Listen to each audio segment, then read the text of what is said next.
दयालो दयालो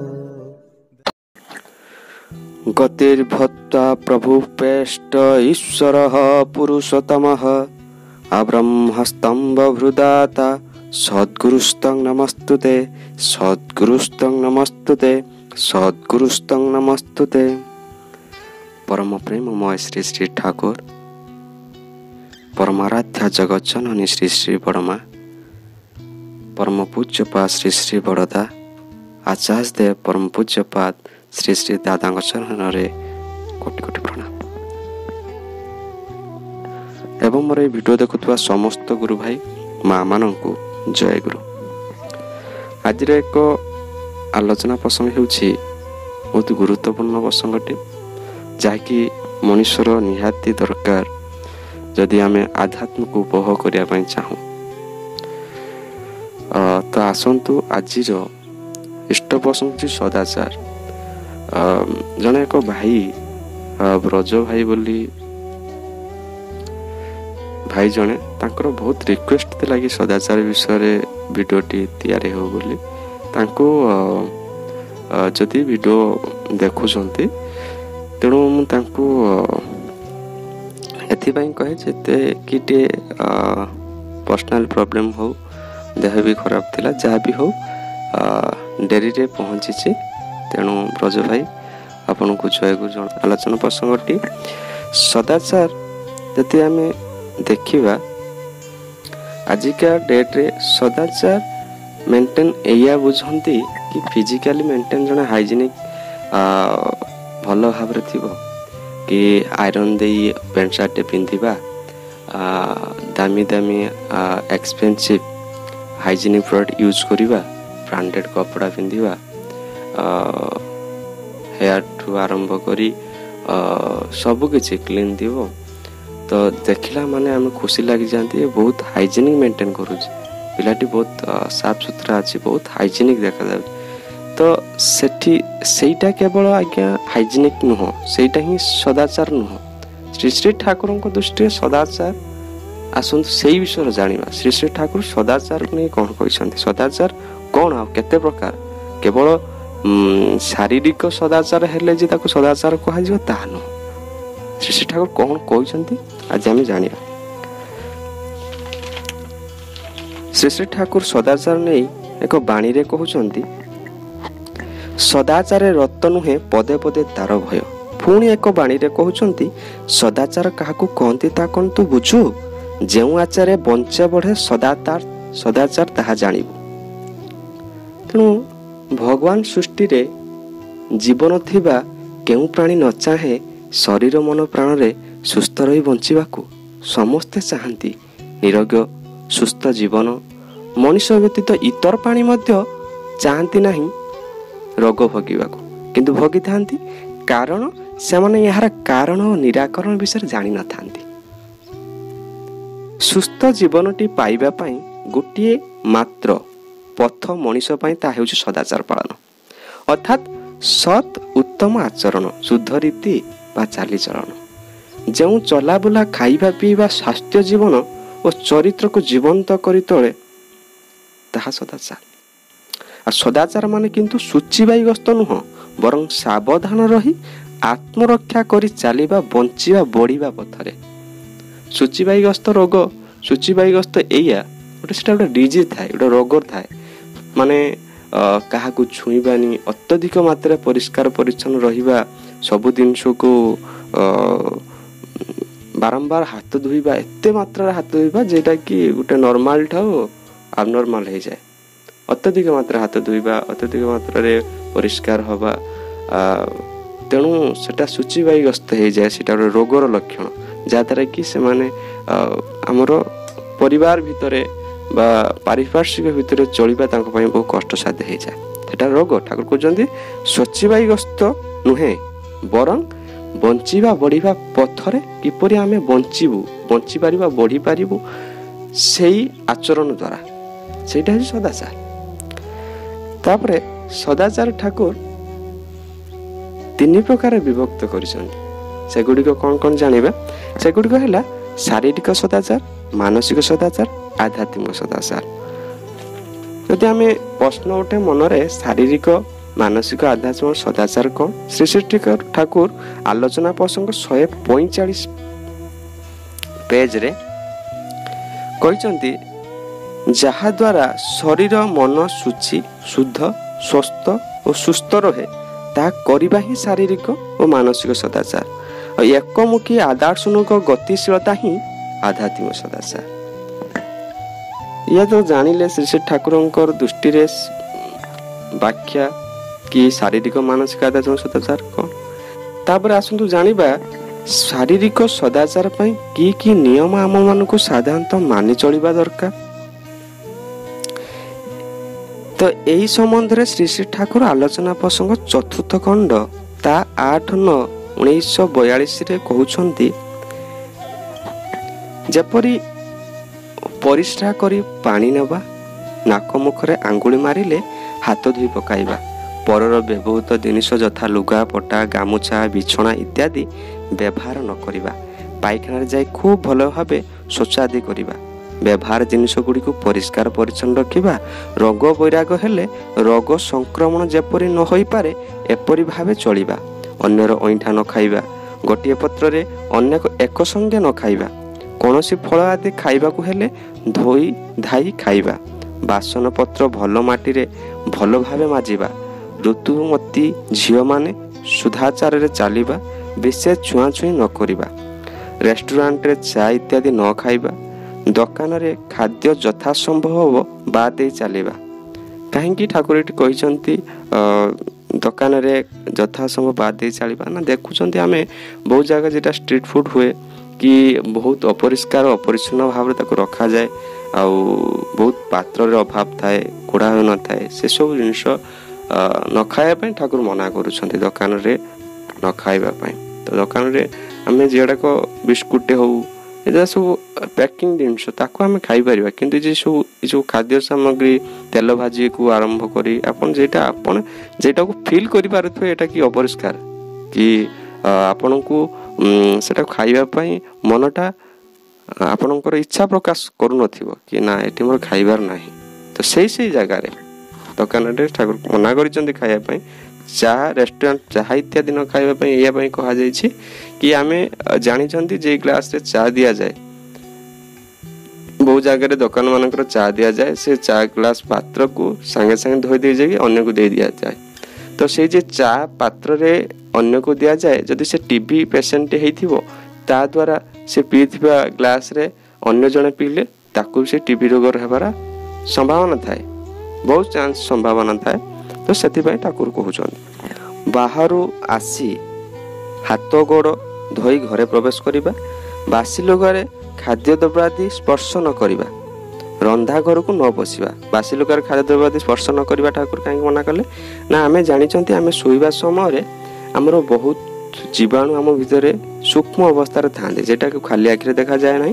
से जे माने सन्यासी प्रवणित लोक जे माने साधु संघ लोक माने सेटा ब्राह्म मुहूर्तरु से माने उठी गाधंती एइथिपाई कि सेमानंकर से जे जर्म आड़ाक न जाऊ देहरे आउ बहुत फ्री हो जाती से माने। तेणु से जे जीवाणु माने थांती से ठाकुर कहते सेटा खाली आखिर देखा जाए ना। से लुगारे आम कौन खाद्य सामग्री को जब स्पर्श करती ता द्वारा से जीवाणु जापारती। तेणु ठाकुर से कहते बासी लुगारे खाद्य द्रव्यादि स्पर्श न करवा, जेटा कि शुईथिबा समय जे लुगारे खाद्य द्रव्यादि स्पर्श न करवा, रंधा घर को न पशिबा, अलगा भावे पानी पीवा, आमिष आहार पियाज रसुण मादक द्रव्यादि वर्जन करी चलिबा, कदाचारी लोक हाथ न खाइबा, मनीष मझिरे मझिरे उपवास करिबा, मझिरे मझिरे उपवास करिबा, आलोक पवन और माटीर संसर्ग बजाय रखी चलिबा, स्नानादि ठीक भाव करिबा, गाधेबा भल भाव गाधेबा दरकार, परमित आहार विहार शर्म निद्रा विश्राम नहीं चलिबा, पारिपार्श्विक को सदाचार करी तोलिबा, समस्त संगे शुभ संगति नहीं चलिबा, निजे फूर्तियुक्त रहिबा, मनीष जेपरि फूर्तियुक्त रहे ताही करिबा, मोटामोटी एगुड़िक ठीक रखा जाए ताहले अनेक दूर हुए। ठाकुर आउ एक कथा मते कहिसंती ଖାଇବା ବାସନ ଉପରେ ମୁହଁ ପାଟି ଧୋଇ କୁଳୁକୁଜା କରିବା ନାହିଁ, କାରଣ ପାଟିରେ ନାଳରେ ଥିବା ରୋଗ ଜୀବାଣୁ ପାଣି ସହିତ ବାସନ ଉପରେ ପଡ଼ିବ, ତାହା ଧୋଇଲେ ମଧ୍ୟ ସହଜରେ ଯିବ ନାହିଁ। ଏପରି ମଣିଷଙ୍କୁ ମୁଁ ବହୁତ ଦେଖିଯାଏ କି ସେମାନେ ଖାଇସାରିଲା ପରେ କି ସେଇ ବାସନରେ ହାତ ମୁହଁକୁ କୁଳୁଜା କରି ତା ଦେହରେ ପକାଇ ଦିଅନ୍ତି। ତାଙ୍କର କହୁଛନ୍ତି ଏହା ଦ୍ୱାରା କ'ଣ ହୁଏ ନା ତାର ଯେ ନାଳ ଅଂଶ ପାଟିରେ ଯେ ନାଳ ଥାଏ ତା ନାଳରେ ଯେ ଜୀବାଣୁ ଥାଏ ସେ ବାସନ ଉପରେ ପଡ଼େ, ଆଉ ବାସନ ଭିତରେ ବହୁତ ସମୟ ପର୍ଯ୍ୟନ୍ତ ସେ ରହେ, ଯାହାକି ସହଜରେ ବାସନ ମାଜିଲେ ବି ସେ ଜୀବାଣୁ ଯାଆନ୍ତି ନାହିଁ। ଠାକୁର କହୁଛନ୍ତି ସେଟା ବି ଗୋଟେ ଦେଖିବା ପାଇଁ ପଡ଼େ। ତାପରେ ଚଲାର ସାଥିରେ 234 ପେଜରେ ଶ୍ରୀ ଠାକୁର କହୁଛନ୍ତି, ଋଷି ବୈଜ୍ଞାନିକ ପଣ୍ଡିତ ମାନେ କହନ୍ତି ଅନ୍ୟ ବା ଆହାର୍ଯ୍ୟ ବସ୍ତୁ ଏପରିକି ଦାତାର ମାନସିକ ଭାବକୁ ମଧ୍ୟ ବହନ କରିଥାଏ। ତାହେଲେ ହିଁ କାହାରି ଠାରୁ ଅନ୍ନ ଗ୍ରହଣ କରିବାକୁ ହେଲେ ମଧ୍ୟ ଯେପରି ଉନ୍ନତ ମାନସିକ ଭାବକୁ ପାଇ ହୁଏ ତାହା ହିଁ କରିବା ଉଚିତ, ତା ନୁହେଁ କି? ଆମେ ଦେଖିଛନ୍ତି ଗୋଟେ ବି ଗପ ଆପଣ ଶୁଣିଥିବେ, ଏକ ସନ୍ନ୍ୟାସୀ ଜଣଙ୍କ ଘରକୁ ଖାଇବା ପାଇଁ ଯାଇଥିଲେ। ଖାଇସାରିଲା ପରେ ତାଙ୍କର କ'ଣ ଇଚ୍ଛା ହେଲା, ତାଙ୍କ ଘରୁ ଗୋଟେ କ'ଣ ଆସବାବପତ୍ର ନେଇ ଆସିଲେ ସାଥିରେ। ସେତେବେଳେ ସେ ଘରେ ଯାଇ ନିଜକୁ ବୁଝିଛନ୍ତି କାହିଁକି ମୁଁ ଏଇ ଆସବାବପତ୍ରଟା ନେଇ ଆସିଲି, ତାର ତାକୁ ଏକ୍ସପେରିମେଣ୍ଟ କରି ତାକୁ ତନ୍ନ କରି ବୁଝିବା ପାଇଁ ଚେଷ୍ଟା କରିଛନ୍ତି, ଏହାର ଡିପ୍ ଲେବୁଲକୁ ଯିବା ପାଇଁ। ଏବଂ ପରିଶେଷରେ ଦେଖିଛନ୍ତି ଯେ ଅନ୍ୟ ରୋଷେଇ କରୁଥିଲା ସେ ଏକ ଚୋର। ତେଣୁ ଆମେ ଅନ୍ୟ ଉପରେ ଏଇଆ କି ଭାତ ଏମିତି ଏକ ଜିନିଷ ଜଣଙ୍କର ମାନସିକ ଭାବକୁ ସେ ଗ୍ରହଣ କରିପାରେ, ତେଣୁ ତାକୁ ଯିଏ ଖାଇବ ତାର ସେଇଭଳି ଭାବ ବି ହେଇଯାଏ। ସେଥିପାଇଁ ତାକୁ ଉଚ୍ଚ ସ୍ତରୀୟ ମାନସିକ ଭାବ ଦେଖି ଖାଇବା ଦରକାର। ଯଦି ଜଣେ ଆମେ ଜାଣିଛନ୍ତି ସେ ଚୋରଟି ଆଉ ବହୁତ ଖରାପ ଲୋକଟି, ସେ ଅନ୍ନ ଡାକି ଆପଣ ଗ୍ରହଣ କରିବା ପାଇଁ ଦେଉଛି, ତେଣୁ ସେଇ ସମୟରେ ଆପଣ କିଛି ବି କଥା ଭାବଶୈଳୀ ମାଧ୍ୟମରେ କିପରି ଭାବରେ ରକ୍ଷା କରିପାରେ ତା ମନକୁ ଆଘାତ ନ କରି ଏମିତି ଭାବରେ କହି ସେଠି ଖସି ଆସିବା ଦରକାର। ତାପରେ ଆହୁରି ଏକ ଠାକୁର ଆଉ ଏକ କଥା କହୁଛନ୍ତି ବହୁତ ଗୁରୁତ୍ୱପୂର୍ଣ୍ଣ, ବିପ୍ର ଯଦି ସଦାଚାର ନ ହୁଏ ତାଠାରୁ ଖାଦ୍ୟ ଗ୍ରହଣ କରିବା ଅନୁଚିତ। ବିପ୍ର ବ୍ରାହ୍ମଣ ଯଦି ବି ସଦାଚାର ଭାବରେ ନ ରୁହେ, 3ଟି ପ୍ରକାର ସଦାଚାର, ମାନସିକ, ଆଧ୍ୟାତ୍ମିକ ଆଉ ହେଉଛି ଶାରୀରିକ, 3ଟି ସଦାଚାର ଯଦି ମେଣ୍ଟେନ୍ ନ କରୁଥିବ ସେ ବ୍ରାହ୍ମଣ ହେଲେ ବି ତା ପାଖରୁ ଖାଦ୍ୟ ଗ୍ରହଣ କରିବା ଉଚିତ ନୁହେଁ। କିନ୍ତୁ ନିଚ ଜାତି ହୋଇ ଯଦି ସଦାଚାର ମେଣ୍ଟେନ୍ କରୁଥିବେ ତାହେଲେ ଠାକୁର ଯେମିତି ତା ପାଖରୁ ଖାଦ୍ୟ ଆମେ ଖାଇପାରିବା। ଠାକୁର ଏଠି ଉଚ୍ଚ ନିଚ ଜାତି ଛୁଆଁଛୁଇଁ ଜିନିଷଟାକୁ କହିନାହାନ୍ତି, ସଦାଚାର ଜିନିଷଟା କହିଛନ୍ତି। ବହୁତ ବଡ଼ ଉଚ୍ଚ ବନ କିନ୍ତୁ ସେ ସଦାଚାର ନ ରହୁଥିବ ତାହେଲେ କିଛି ନାହିଁ। ସଦାଚାରକୁ ମେଣ୍ଟେନ୍ କରୁଥିବା ଲୋକଙ୍କୁ ଠାକୁର କହିଛନ୍ତି ଆମେ ଖାଦ୍ୟ ଗ୍ରହଣ କରିପାରିବା। କିପରି? ଯେମିତିକି ଜାତି ଛୁଆଁ ଭେଦଭାବ ଠାକୁର ଏଠି ସୃଷ୍ଟି କରିନାହାନ୍ତି ଆମ ଭିତରେ, ଏମିତି କହିଛନ୍ତି ଯଦି ସଦାଚାରୀ ଥିବ ତାହେଲେ ତା ପାଖରୁ ଖାଦ୍ୟ ଗ୍ରହଣ କରିବା ଦ୍ୱାରା ଆମେ ଧନ୍ୟ ହୁଅନ୍ତି। ଯଦି ସେ 3ଟା ଏମିତି ଫଲୋ କରୁଥିବ, ଗୋଟିଏ ନୁହଁ, ଶାରୀରିକ ଅର୍ଥାତ୍ ମାନସିକ ଆଧ୍ୟାତ୍ମିକ ନଥିବ ତାହେଲେ ନୁହଁ, 3ଟାକୁ ଯଦି ଜଣ ଫଲୋ ଭାବ କରୁଥିବ ନିଷ୍ଠା ଭାବରେ, ଯଦି ତା ପାଖରୁ ଗ୍ରହଣ ଆମେ କରନ୍ତି ଖାଦ୍ୟ, ତାହେଲେ ଆମର ଭାଗ୍ୟ ସେଇଟା କି ତା ଭିତରେ ଆମେ ଖାଦ୍ୟ ଗ୍ରହଣ କରିପାରିଲେ ଏବଂ ସେଇ ମନୋଭାବଟା ଦିନଚର୍ଯ୍ୟା ଭିତରେ ବିତିବ। ସେଟାକୁ ଆପଣ ଏଇଟାକୁ ଆଉ ଟିକେ ବି ରେକ୍ଟିଫାଏ କରନ୍ତୁ କି ଆପଣ ମନ୍ଦିରକୁ ଯାଆନ୍ତୁ, ମନ୍ଦିରରେ ଥରେ ଖାଆନ୍ତୁ, ଅଷ୍ଟପହରୀ ଖାଦ୍ୟ ଥରେ ଖାଆନ୍ତୁ, ଆଉ ଥରେ ବାହାଘର ଭୋଜି ଯାଇ ଖାଆନ୍ତୁ। ତା ଭିତରେ ଆପଣ କମ୍ପେୟାର କରି ବୁଝି ନେବେ ସତରେ ଅନ୍ୟ ଉପରେ ବହୁତ କିଛି ଅଛି। କାରଣ ତାର ଯେ ଏନଭାରମେଣ୍ଟ ମନ୍ଦିରରେ ଯେଉଁମାନେ ରୋଷେଇ କରନ୍ତି ସେମାନେ ସାଫ ସୁତୁରାରେ, କାହିଁକି ନା ଠାକୁରଙ୍କ ପାଖରେ ଲାଗୁଛି।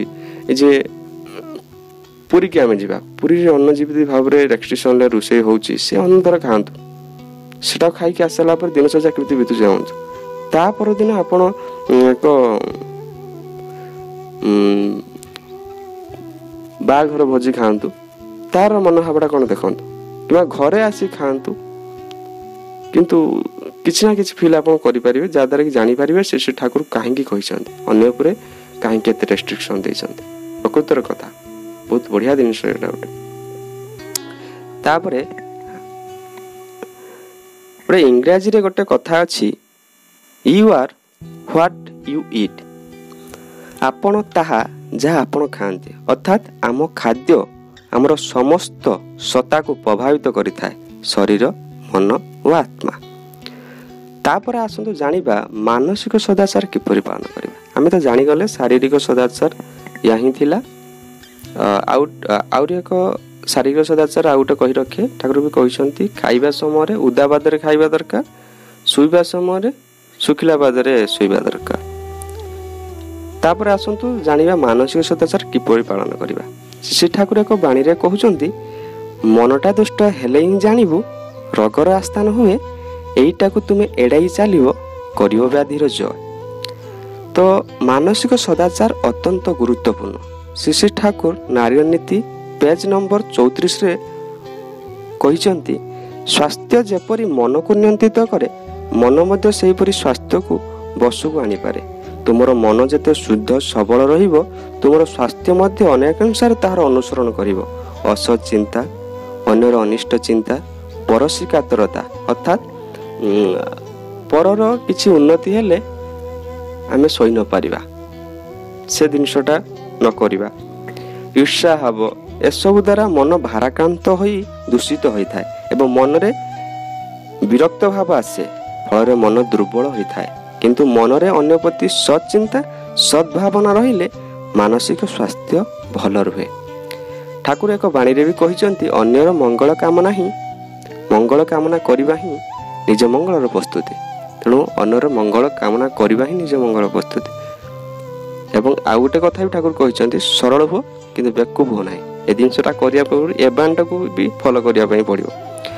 ଠାକୁର କହିଛନ୍ତି ମାନସିକ ସଦାଚାର ମାନେ ହେଲା ମନକୁ କୁଭାବକୁ ଇଗ୍ନୋର କରି, ଉପେକ୍ଷା କରି କିମ୍ବା ମୋଲ୍ଡ ନିୟନ୍ତ୍ରଣ କରି ବଞ୍ଚିବା ବଢ଼ିବା ଦିଗରେ ଅର୍ଥାତ୍ ଇଷ୍ଟ ସ୍ୱାର୍ଥ ପ୍ରତିଷ୍ଠା ଦିଗରେ ଆଗକୁ ବଢ଼ିବା। ବହୁତ ବଢ଼ିଆ କଥାଟେ। କୁଭାବକୁ ଇଗ୍ନୋର କରିବା, ଯାହା ଆମ ଖରାପ ଭାବ ଆମ ପାଖକୁ ଆସି ତାକୁ ଇଗ୍ନୋର କରି ଚାଲିବା, ତାକୁ ଗ୍ରହଣ କରିବାନି ବା ନିୟନ୍ତ୍ରଣ କରିବା। କିପରି ପୁଣି ବଞ୍ଚିବା ବଢ଼ିବା ଦିଗରେ ଅର୍ଥାତ୍ ଇଷ୍ଟ ସ୍ୱାର୍ଥ ପ୍ରତିଷ୍ଠା ଦିଗରେ ଆଗକୁ ବଢ଼ିବା। ତାକୁ ଇଗ୍ନୋର କରି କିପରି ମୁଁ ଠାକୁରଙ୍କୁ ପ୍ରତିଷ୍ଠା କରି ସେଇ ବିଷୟରେ ସବୁବେଳେ ଲାଗି ରୁହନ୍ତୁ। କିନ୍ତୁ ମନରେ କୁଶ୍ଚିତ ଚିନ୍ତା ଆସିଲେ ହିଁ ଯେ ମଣିଷ ଗଳିଗଲା ଏମିତି ନୁହେଁ, ଯେ ଯେଟା କହୁଛନ୍ତି ସରିଗଲା, କି ଗୋଟେ ଖରାପ ଚିନ୍ତା ଆସିଲା ଯେ ତାର ସବୁ କିଛି ସରିଗଲା, ତାହା ନୁହେଁ। ପ୍ରବଳ ଇଷ୍ଟାନୁରାଗ ରହିଲେ ସବୁ ଧୋଇଯାଏ। କୁଚିନ୍ତାକୁ ପ୍ରଶ୍ରୟ ଦେବାରେ ନୁହେଁ, ଇଗ୍ନୋର କରିବାକୁ ହୁଏ, ତେବେ ସେ ନିଜେ ନିଜେ ଚାଲିଯାଏ। ବଢ଼ିଆ କଥା ଠାକୁର କହୁଛନ୍ତି, କୁଚିନ୍ତାକୁ, ଖରାପ ଚିନ୍ତାକୁ ଯଦି ଆମେ ଇଗ୍ନୋର କରନ୍ତି, ଗ୍ରହଣ ନ କରନ୍ତି, ସେ ଆପେ ଆପେ ଚାଲିଯାଏ। ତାକୁ ଯିବା ପାଇଁ ଆମକୁ ବେଶୀ ଫୋର୍ସ କରିବା ପାଇଁ ପଡ଼େନି, ସେ ଆପେ ଆପେ ଚାଲିଯାଏ। ତେଣୁ ଆଉ ଗୋଟେ ଯଦି ୟାକୁ ସବୁ ମାନସିକ ସଦାଚାର ଆଣିପାରିବା, ଯଦି ଆମେ ପ୍ରବଳ ଭାବରେ ଇଷ୍ଟାନୁରାଗ ରହିବା, ଠାକୁରଙ୍କୁ ପ୍ରବଳ ମାତ୍ରାରେ ଭଲ ପାଇବା। ମନକୁ ଆଉ ଗୋଟେ କଥା ବଢ଼ିଆ ପଏଣ୍ଟ ଠାକୁର କହିଛନ୍ତି, ମନକୁ ଯଦି ଚାଙ୍ଗା କରିବା ପାଇଁ ଚାହୁଁଛ ତାହେଲେ କ'ଣ କରିବା। ଠାକୁର କହୁଛନ୍ତି, ବହୁତ ସୁନ୍ଦର କଥାଟେ କହିଛନ୍ତି, ମନକୁ ଚାଙ୍ଗା ରଖିବା ପାଇଁ ଯାଜନ ଭଳି ଔଷଧ ନାହିଁ। ମନକୁ ଚାଙ୍ଗା କରିବା ପାଇଁ ଯାଜନ ଭଳି ଔଷଧ ନାହିଁ। ଯାଜନରେ ମଣିଷ ନିଜକୁ ଭୁଲିଯାଏ, ସେଥିରେ ଶରୀର ମଧ୍ୟ ଚାଙ୍ଗା ହୋଇ ଉଠେ, ଗୋଟିଏ ଗୋଲାପ ନିଶା ଭଳି। ଆଉ ସବୁ ଜିନିଷରେ ସଂଯମ ଦରକାର। ଠାକୁର କହୁଛନ୍ତି ଯାଜନ ଏପରି ଏକ ଔଷଧ ମନକୁ ଚାଙ୍ଗା କରିଦିଏ। ତେଣୁ ଯାଜନ ଶୁଣିବା ଦରକାର, ଯାଜନ କରିବା ଦରକାର, ଭଲ ଭଲ ବହି ପଢ଼ିବା ଦରକାର, ଯାହାଦ୍ୱାରା କି ମନଟା ସବୁବେଳେ ଆପଣଙ୍କର ସୁସ୍ଥ ରହିବ। ଆଉ ଏକ କଥା ହେଉଛି ନେଗେଟିଭ ପଜିଟିଭ, ସବୁବେଳେ ପଜିଟିଭ ରହିବେ କି ମୁଁ ପାରିବି, ଇଷ୍ଟ ସ୍ୱାର୍ଥ ପ୍ରତିଷ୍ଠା କରିପାରିବି, ମନ ରହିବା ଦରକାର ମୁଁ ପରମପିତାଙ୍କ ସନ୍ତାନ। ଯଦି ନେଗେଟିଭ ହେଇଯାଉଛନ୍ତି ତାହେଲେ ବହୁତ ଖରାପ। ପଜିଟିଭ ସବୁବେଳେ ରହିବେ, ତେଣୁ ମନକୁ ନିୟନ୍ତ୍ରଣ କରିବା ପାଇଁ ଯେତେ କଷ୍ଟ ଆସିଲେ ବି ଆପଣ ପଜିଟିଭ ରହିବେ। ଏ ଠାକୁରଙ୍କର କଥା ମନେ ପଡ଼େ, ଏଇ ପଜିଟିଭ ନେଗେଟିଭ ନେଇ ଏକ ସନ୍ନ୍ୟାସୀ ଠାକୁରଙ୍କ ପାଖକୁ ଆସିଥିବେ। ଠାକୁର ସବୁବେଳେ କହନ୍ତି ମୁଁ ପରମପିତାଙ୍କ ସନ୍ତାନ। ସେଇ ସନ୍ନ୍ୟାସୀ ବହୁତ ଛୋଟ ଏଜରେ କଥା ହେଇ, ଯେତେବେଳେ ସେ ସନ୍ନ୍ୟାସୀ ଆସି ଠାକୁରଙ୍କୁ କହିଥିବେ, ଆରେ ମୁଁ ପରମପିତାଙ୍କ ସନ୍ତାନ, ଏପରି କହିବା କଥା ନୁହଁ, ଏ ବହୁତ ଖରାପ ଜିନିଷ। ସବୁବେଳେ କହିବୁ ମୁଁ ଏକ ପାପୀ, ଏମିତି କହିବା ଦ୍ୱାରା ସବୁକିଛି ଭଲ ହୁଏ, ଠାକୁରଙ୍କ ଭକ୍ତି ଆସେ। ଏମିତି କହିଦେଇ ସେ ଗଲେ। ଠାକୁର କହିଲେ କି ହଁ ସନ୍ନ୍ୟାସୀ ଜଣ ତ କହୁଛନ୍ତି କହିବା, ତ ଠାକୁର କହୁଛନ୍ତି ମୁଁ ଜଣେ ପାପୀ, ମୁଁ ଜଣେ ପାପୀ, ଏମିତି କିଛି ଦିନ କିଛି ସମୟ କହିସାରିଲା ପରେ ତାଙ୍କ ମନରେ ଏକ ଭାବନା ଆସିଯାଉଛି ସେ କାହା ଘରକୁ ଯାଇପାରୁନାହାନ୍ତି, କାହା ସହିତ କଥା ବି ହେଇପାରୁନାହାନ୍ତି, ପୁରା ନେଗେଟିଭ ସବୁ କିଛି ହେଇଗଲା। କି ସେ ଭାବନା ଥିଲା ତାଙ୍କ ପାଖରେ କିଛି ନାହିଁ, କି ସାଙ୍ଗ ଘରକୁ ଯାଇପାରୁନାହାନ୍ତି, କେହି ସ୍ତ୍ରୀ ଲୋକ ସହିତ କଥା ହେଇପାରୁନାହାନ୍ତି, ସବୁ କିଛି ନେଗେଟିଭ ହେଇଗଲା ଠାକୁରଙ୍କ ପାଖରେ। ଠାକୁର କିଛି ବି ବୁଝିପାରୁନଥିଲେ। ତ ଏଇଆ କହିକି ଠାକୁର କହିଲେ କାହିଁକି ଏମିତି ହେଉଛି, ତାକୁ ଏକ୍ସପେରିମେଣ୍ଟ କରି ଏକ ନିର୍ଜନ ନଦୀ ତଟରେ ଯାଇ ଠାକୁର ବହୁତ ବଡ଼ ପାଟିରେ ଚିତ୍କାର କରି କହିଲେ ସେଇ ପଜିଟିଭ କଥାକୁ, ମୁଁ ପରମ ପିତାଙ୍କ ସନ୍ତାନ, ମୋର ଦୁର୍ବଳତା କିଛି ନାହିଁ। ଏଇ ଯେଉଁ ବାରମ୍ବାର କହିବା ଦ୍ୱାରା ଠାକୁରଙ୍କ ମନ ପୁରା ଶାନ୍ତ ହେଇଯାଇଛି, ମନ ପବିତ୍ର ହେଇଯାଇଛି।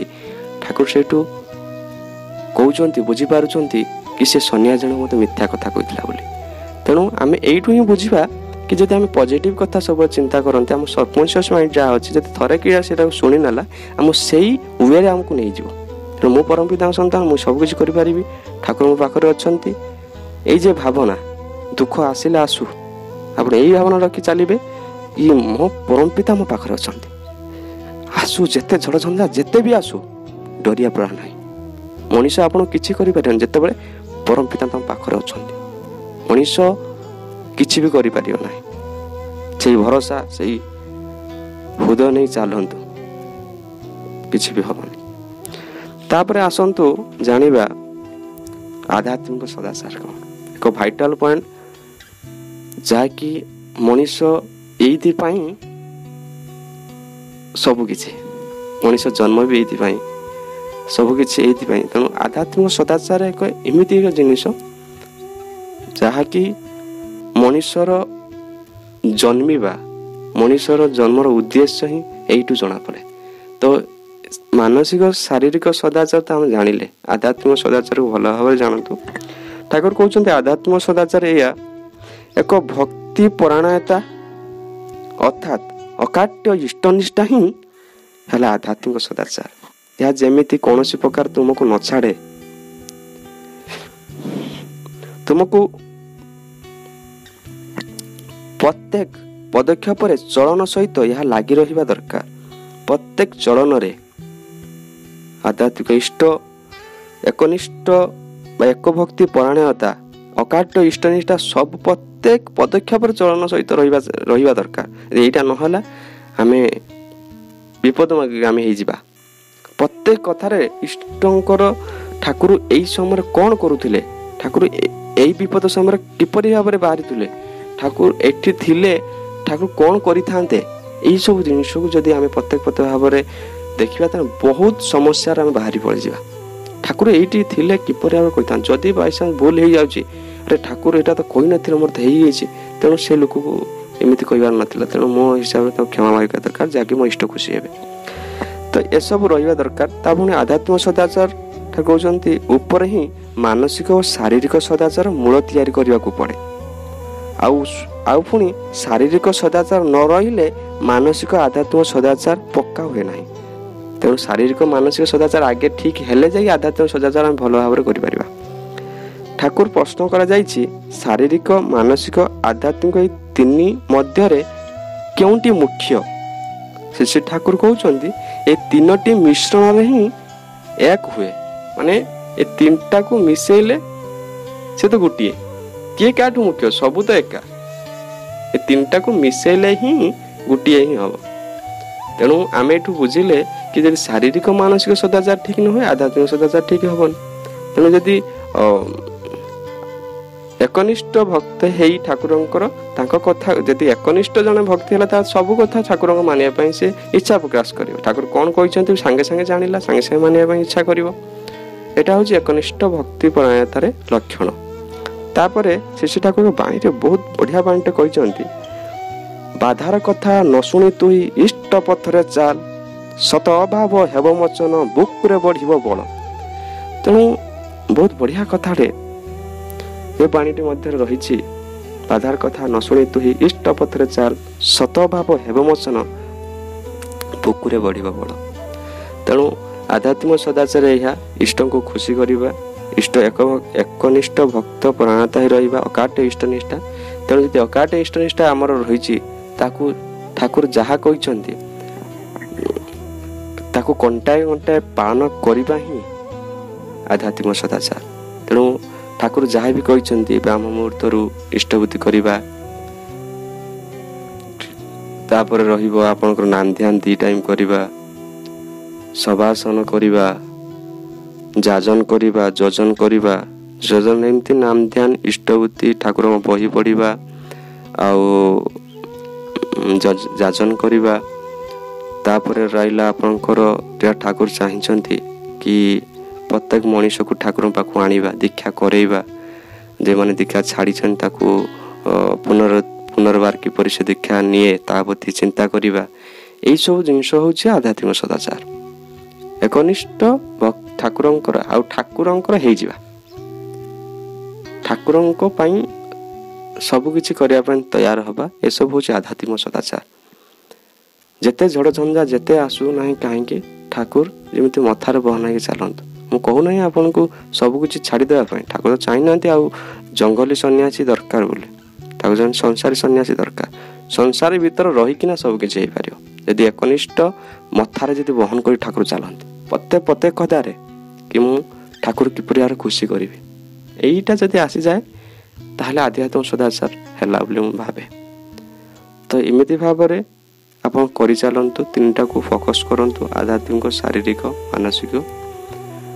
ଆଉ ଥାଲକୁଡ଼ି ପତ୍ର ସେବନ କରିବା ପାଇଁ ଠାକୁର ବି କହିଛନ୍ତି ବହୁବାର କି ଥାଲକୁଡ଼ି ପତ୍ର ସେବନ କରିବା ଦ୍ୱାରା ଠାକୁର ଅମୃତ ବୋଲି ତାକୁ ଥାଲକୁଡ଼ି କହିଛନ୍ତି। ଥାଲକୁଡ଼ି ପତ୍ର ସେବନ କରିବେ, ଏଇଟା ଶାରୀରିକ ସଦାଚାର ଅନ୍ତର୍ଭୁକ୍ତ ହେବ କହିନଥିଲି। ମାନସିକ ସଦାଚାର, ଆଧ୍ୟାତ୍ମିକ ସଦାଚାର ଏଇସବୁ ବିଷୟ ଜାଣିଲେ ତ ଠାକୁରଙ୍କ ଦୃଷ୍ଟିରେ ଯଦି ଜଣେ ମଣିଷ ଶାରୀରିକ ଆଉ ମାନସିକ ଆଧ୍ୟାତ୍ମିକ ସଦାଚାର ପାଳନ କରେ ତାକୁ ହିଁ ସଦାଚାର କୁହାଯାଏ। ଯଦି ଜଣେ ଶାରୀରିକ କରୁଛି ମାନସିକ ଆଧ୍ୟାତ୍ମିକ ନାହିଁ ତାକୁ ସଦାଚାର କୁହାଯିବ ନାହିଁ। ଜଣେ ଯଦି ମାନସିକ କରୁଛି ଶାରୀରିକ ନାହିଁ ତାହେଲେ ଆଧ୍ୟାତ୍ମିକ ନାହିଁ। ଆପଣ ଗୋଟେ ବ୍ରିଫଲି ବୁଝନ୍ତୁ ଏଇଆ, ଜଣେ ଯଦି ଠାକୁରଙ୍କୁ ଭଲ ପାଉଛି କିନ୍ତୁ ଶାରୀରିକ ନାହିଁ, ସେ ଅତି କମ୍ ଦିନରେ କ'ଣ ରୋଗରେ ପଡ଼ିଯିବ, ଯାହାଦ୍ୱାରା ଇଷ୍ଟକର୍ମ କରିପାରିବନି, ନୁହେଁ କି? ତେଣୁ ଏଇଟା ହେଉଛି କଥା। ତେଣୁ 3ଟା ମୂର୍ତ୍ତି ସମସ୍ତଙ୍କ ପାଖରେ ସମାନ କ୍ୱାଲିଟି ଅଛି, କିନ୍ତୁ ସମସ୍ତଙ୍କୁ ସବୁ ସଦାଚାରକୁ ଆମେ ଏକ ଦୃଷ୍ଟିରେ ରଖି ପାଳନ କରିବା। ଆଜିର ତ ଏହା ହିଁ ଥିଲା ଇଷ୍ଟ ପ୍ରସଙ୍ଗ। ଆଶା କରେ କିଛି ଗୁରୁ ଭାଇ ଗୁରୁମା ମାନଙ୍କୁ ଏଇ ଟପିକଟି ହେଲ୍ପଫୁଲ୍ କରିବ।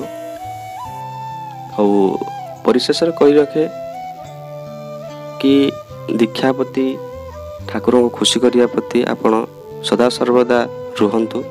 କି କିଛି ଭାଇମାନେ ଯେଉଁମାନେ ଅଛନ୍ତି କହୁଛନ୍ତି ତ ଆମେ ଯାଜନ କରିପାରୁନାହୁଁ, କିପରି ଭାବରେ ଠାକୁରଙ୍କ କର୍ମ କରିହେବ, ଆମେ ଫିଲ୍ଡରେ କଥା କହିପାରୁନାହୁଁ, ଯାଜନ କରିପାରୁନାହୁଁ, ତ ମୁଁ ତାଙ୍କୁ ରିକ୍ୱେଷ୍ଟ କରେ ଏଇଆ କି ଆପଣ ଯଜନ ଟିକେ ଭଲ ଭାବରେ କରନ୍ତୁ, ନାମଧ୍ୟାନ ଭଲ ଭାବରେ କରନ୍ତୁ। ଯଦି ଆପଣଙ୍କୁ ଭଲ ଲାଗୁନାହିଁ, ମାନେ ଡର ଲାଗୁଛି କି ବାহিରେ ଯାଇ ଯାଜନ କରିବା ପାଇଁ, ଫୋନ୍ରେ କରିକି ତାଙ୍କୁ ମୋଟିଭେଟ୍ କରିପାରିବେ ଯେପରି ଭାବରେ ଯାଜନ ହେବା ଦରକାର। ଆଉ ଯେଉଁମାନେ ବିଶେଷ କରି ନୂଆ ଯେଉଁମାନେ ଦୀକ୍ଷା ନେଲେଣି କୋଭିଡ଼ ସିଚୁଏସନ୍, ଦୟାକରି ତାଙ୍କ ପଛରେ ଲାଗି ରୁହନ୍ତୁ, ସେ କିପରି ନ ଛାଡ଼ନ୍ତୁ। ସମସ୍ତେ ଏଟାକୁ ଆମେ ଯଦି ଭାବିବା ତାହେଲେ ଯାଇ ହେଇପାରିବ। ପ୍ରତ୍ୟେକ ସତ୍ସଙ୍ଗର ଏହା ହେଉଛି କର୍ତ୍ତବ୍ୟ। ଆପଣଙ୍କୁ ସଂକଳ୍ପ ମନେ କରନ୍ତୁ ଦୀକ୍ଷା ନେବା ସମୟରେ କ'ଣ ତିଲବାର ସତ୍ୟ କରିଥିଲେ, ଥରେ ଦୀକ୍ଷାପତ୍ର ଯାଇ ଦେଖନ୍ତୁ ଆଉ ସେଇଟାକୁ ଆପଣ ଫଲୋ କରନ୍ତୁ। ପ୍ରତ୍ୟେକ ସତ୍ସଙ୍ଗୀର କାର୍ଯ୍ୟ ହେଉଛି ଏଇଆ କି ଗୁରୁଭାତ୍ୟାମାନଙ୍କୁ ପ୍ରତି ଏଇ ଭାବ ଲାଗି ରହିବା ଭାବ।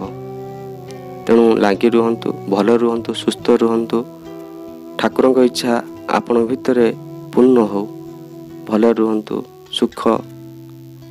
ସୁଖ ଶାନ୍ତିରେ ଜୀବନ ଯାପନ କରନ୍ତୁ। ପରିଶେଷରେ ପୁଣି ଥରେ ସମସ୍ତଙ୍କୁ କହି ରଖେ ଜୟ ଗୁରୁ। ଆଜିର ଇଷ୍ଟ ପ୍ରସଙ୍ଗ ଏଇଠି ହିଁ ସାଙ୍ଗ କରୁଛି। ବନ୍ଦେ ପୁରୁଷୋତ୍ତମମ୍, ବନ୍ଦେ ପୁରୁଷୋତ୍ତମମ୍, ବନ୍ଦେ ପୁରୁଷୋତ୍ତମମ୍।